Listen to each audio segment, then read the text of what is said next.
Hoje é um dia tenso, como a Júlia já falou na sua abertura. Donald Trump reitera a ameaça de atacar hoje o Irã. Eu vou até colocar aqui o post. Ele é um presidente de rede social. Eu vou até colocar aqui o post que ele publicou naquela rede que ele criou para ele não ser cancelado o tempo todo. Donald Trump Truth Social, não lembro agora se é Truth Social. Ele coloca: uma civilização inteira vai morrer hoje essa noite, para nunca voltar novamente. Eu coloquei pequenininho aí, eu estou lendo e traduzindo para vocês. Eu não quero que isso aconteça, mas provavelmente vai. No entanto, entretanto, diria Renzo Mora, agora que a gente tem uma completa e total mudança de regime, onde pessoas diferentes, mais espertas e menos radicalizadas prevalecem, talvez alguma coisa revolucionariamente maravilhosa possa acontecer. Quem sabe? Nós vamos descobrir essa noite um dos momentos mais importantes na longa e complexa história do mundo. 47 anos de extorsão, corrupção e morte finalmente vão acabar.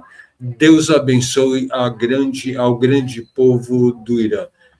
Renzo Mora, comentários, meu amigo, e eu já passo a bola para você, porque eu sei que você vai se colocar na frente.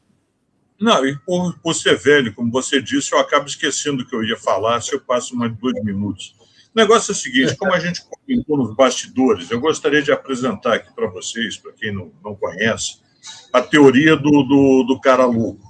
Essa teoria do cara louco, ela foi citada não com esse nome, mas ela foi citada por Maquiavel no Príncipe e foi muito utilizada pelo Nixon. E ele usava o Kissinger para dizer o seguinte: olha, não mexe com esse cara, que esse cara é louco, esse cara pode começar uma guerra nuclear, então é bom não mexer com ele. Então, esta era o princípio do cara louco. Você sinalizava uma imprevisibilidade. Isso te dava alguns ganhos no sentido de que intimidava os teus inimigos. Ponto. Os especialistas que eu li hoje para comentar esse tema dizem o seguinte: que em ambientes extremamente caóticos, como é o caso do Irã e mesmo da Rússia, esse tipo de ameaça não intimida mais. Eles não têm mais medo. Fora isso, você tem uma profusão enorme de mídias sociais, de postagens, etc., que tornam esse tipo de ameaça menos eficiente do que quando era intermediado pelo Kissinger, outro criminoso de guerra, aliás, junto aos Vietcongs. No caso do Trump, o que ele está ameaçando fazer é absolutamente claro, são crimes de guerra. A Convenção de Genebra e outras instituições dizem que uma guerra contra o inimigo ela tem que ter um nível de reciprocidade. Portanto, se ele atacar, como ele está dizendo, as centrais que dessalinizam a água do mar, que é transformada em água potável para uso da população civil, se ele acabar com as plantas de energia, que levam energia para hospitais e para outras coisas, ele está cometendo um crime de guerra. Agora, você observe que a fala dele é interessante, porque ele diz: olha, eu vou matar todo mundo. Entretanto, todavia, porém, parece que daí ele deixa uma porta aberta para algum recuo do Irã. O problema é que, tanto quando a gente sabe, as informações são muito escassas para todo o jornalismo, são conduzidas pelo Paquistão, que é o país intermediário que faz a intermediação entre Estados Unidos e Irã. Eles não se conversam diretamente. O que os analistas estão dizendo é que o Irã não está disposto a recuar. E agora o Trump apareceu com uma ótima, agora minutos atrás, que ele diz o seguinte: olha, já que o Irã quer cobrar imposto, quer cobrar pedágio pelo Estreito de Hormuz, por que eu não cobro pedágio, já que eu venci a guerra?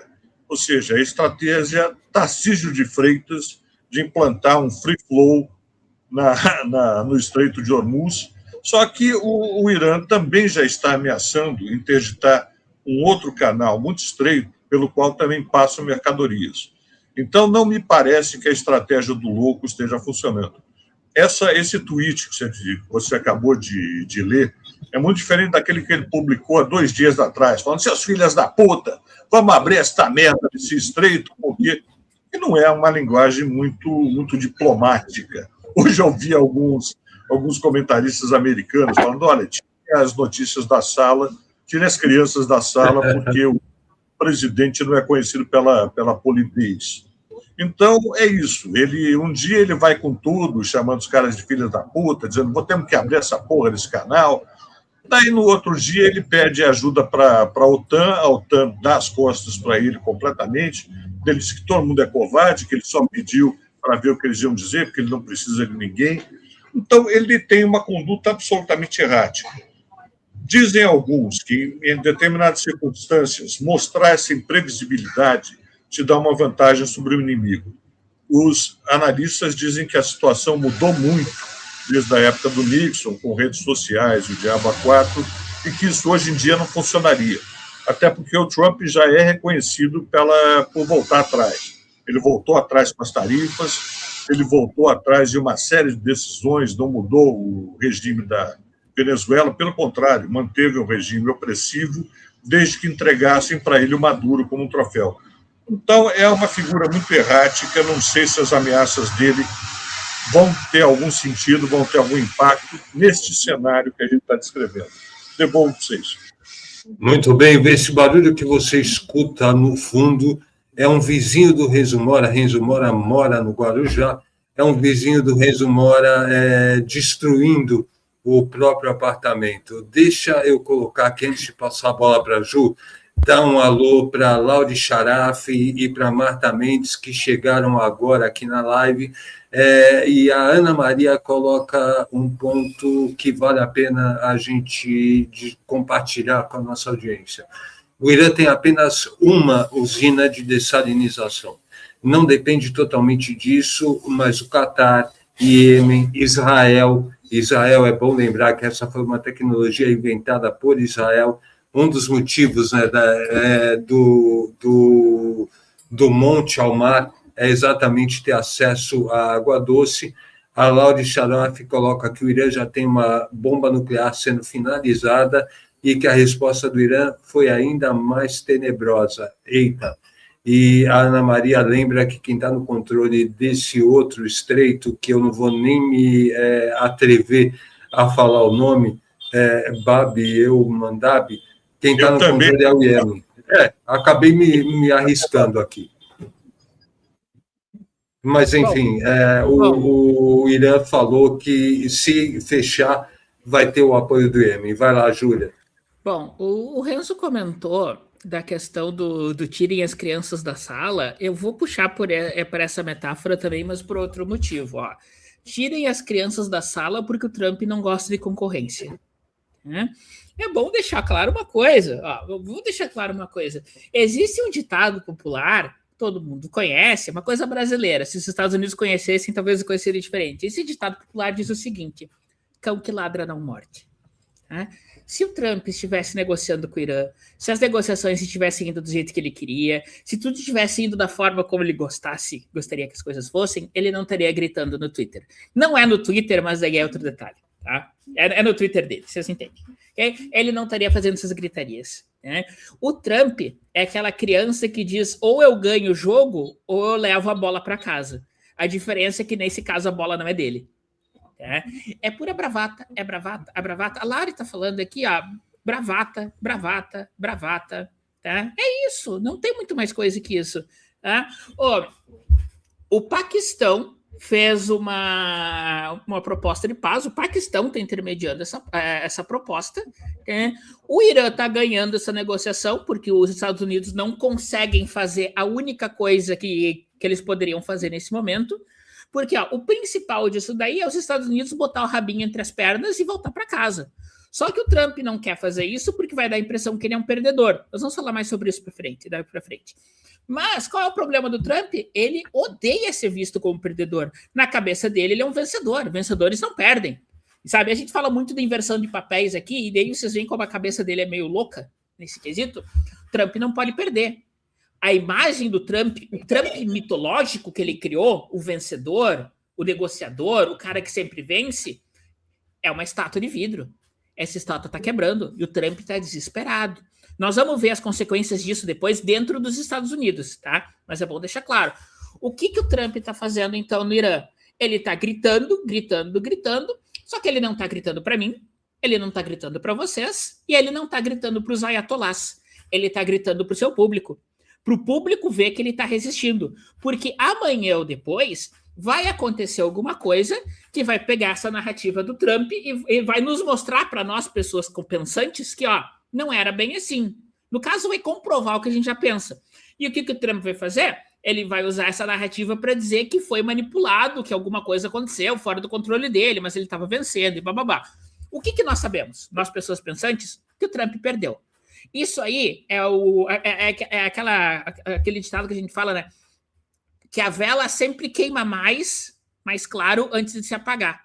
É isso que está acontecendo. O Trump está se queimando, as últimas queimadas dele, antes de voltar para aguentar as consequências da cagada que ele fez no Irã. Porque essa ação dele no Irã, no segundo dia, se não antes, já estava claro que isso ia acontecer.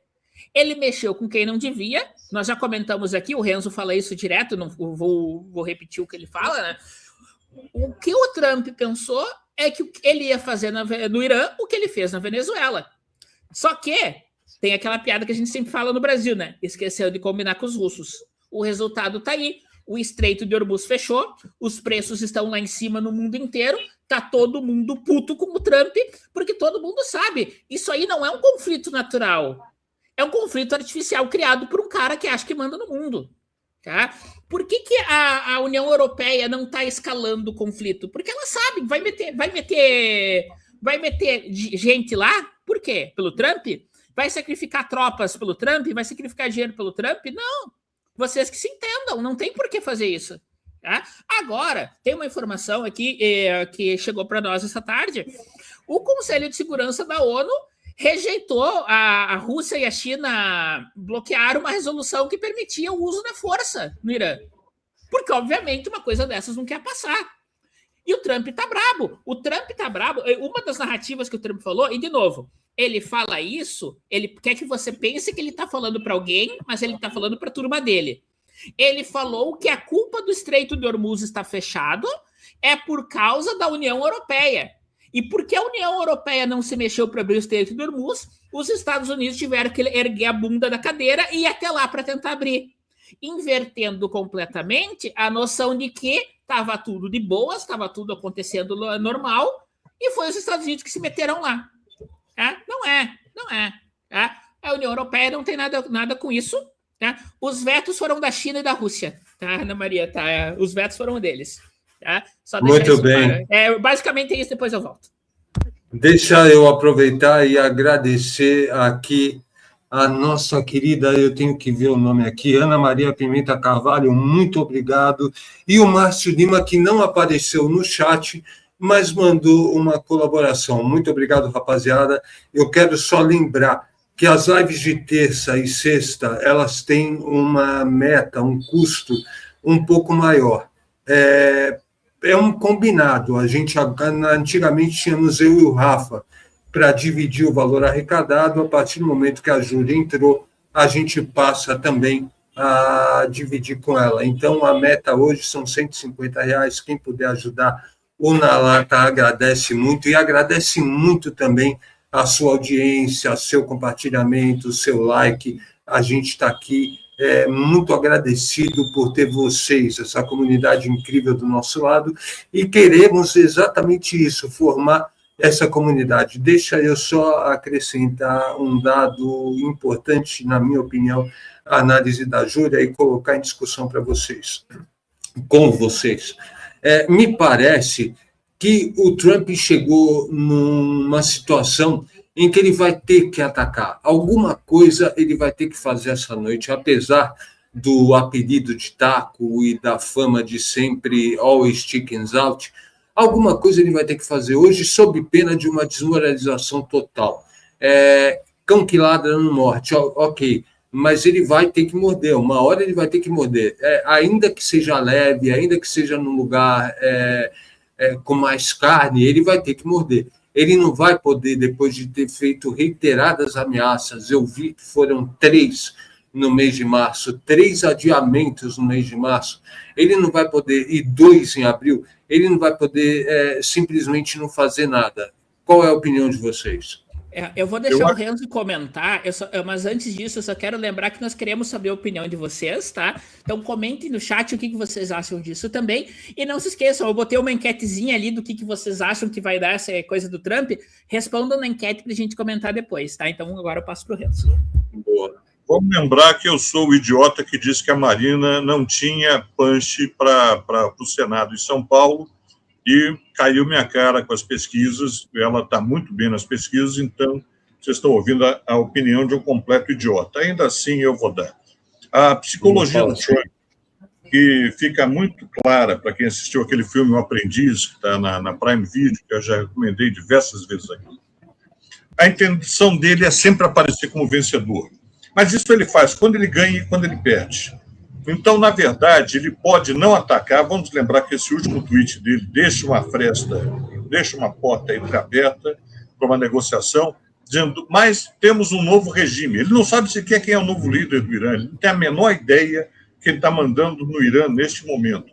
Diz, mas as novas lideranças iranianas são mais responsáveis, são menos fanatizadas, então pode ser que alguma coisa maravilhosa aconteça.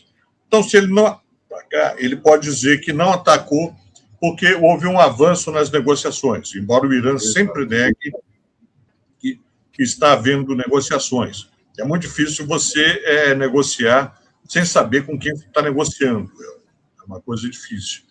Ainda assim, como a Julinha lembrou, o Paquistão é que faz essa intermediação entre os dois lados, e a minha aposta é que esse inferno... Vamos lembrar que ele prometeu a mesma coisa contra a Coreia do Norte. Vocês lembram disso? Vai haver um inferno, eu vou transformar aquilo lá. Depois ele foi lá, abraçou o Kim Jong-un. Parece um panda, né? Eu acho tão bonitinho, ele parece um panda de estimação. Foi lá, abraçou, ele estava apaixonado, ele disse que recebeu poemas de amor do Kim Jong-un.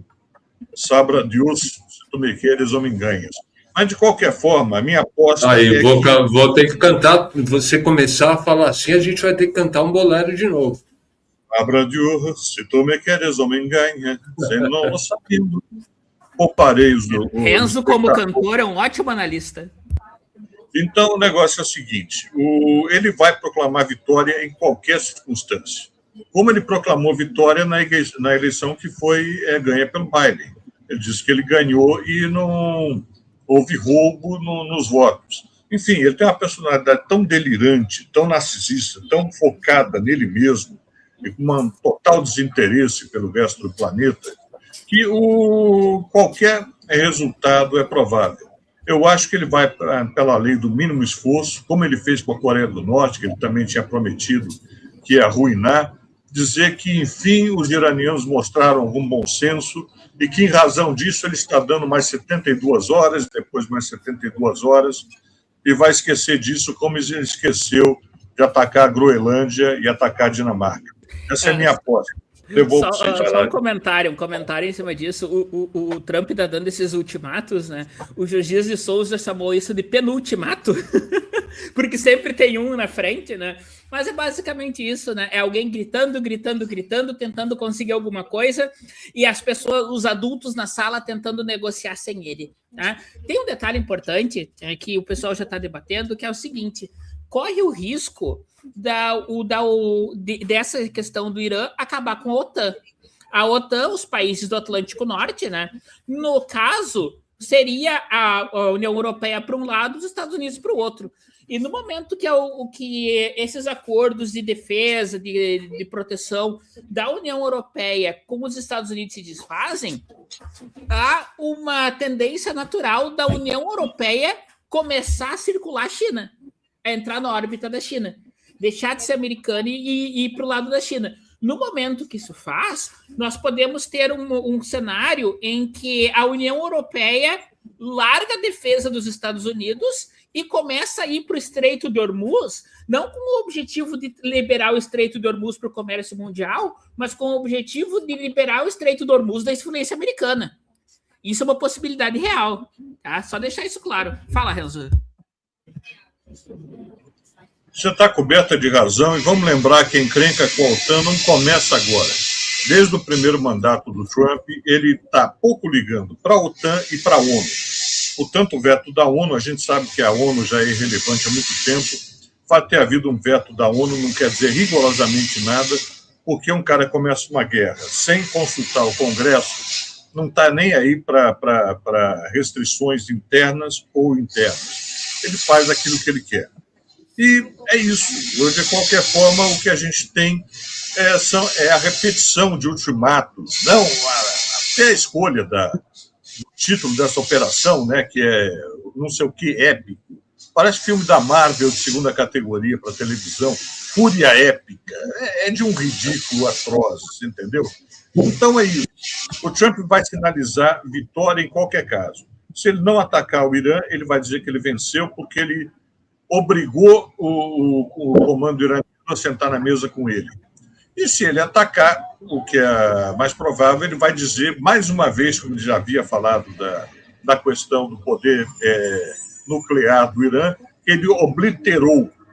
Essa palavra é interessante, porque o Trump, como qualquer criança de 5 anos, quando ele aprende uma palavra nova, ele adora ficar repetindo. E agora ele descobriu que existia essa palavra no dicionário, ele usa o tempo todo. Vou obliterar o país, vou obliterar. Não quer dizer nada. Ele obliterou, a usar a expressão que ele ama, as forças, a capacidade nuclear do Irã há meses atrás. E agora, de repente, quem sabe explicar, o Irã volta a ter capacidade nuclear, assim, do nada, de um dia para outro, como se filtrar, trabalhar urânio fosse uma coisa simples, fosse uma coisa que você faz do dia para a noite. É isso.